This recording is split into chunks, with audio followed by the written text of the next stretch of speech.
Vahob Zahirovich, nima uchun erkakda urug' soni kamayib ketadi? Barakatseli. Nima uchun spermatozoidlar sust va sekin harakat qiladi? Barakatseli. Nima uchun moyakda og'riq paydo bo'ladi, ayniqsa kun oxirida? Barakatseli. Charchaganda yoki uzoq tik turganda moyak tortib ketishining sababi nima? Barakatseli. Nima uchun bir oila 1-2 yildan beri homilador bo'la olmasligi mumkin? Barakatseli. Nima uchun sperma issiqlikdan pishib qoladi?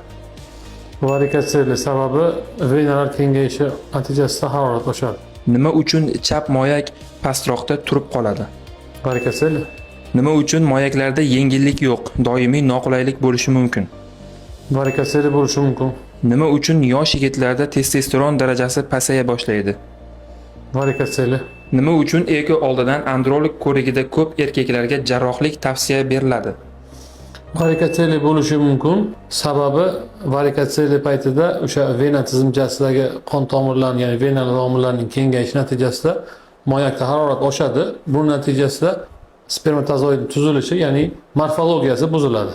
Shuni hisobiga barakatseli amaliyoti tavsiya beriladi.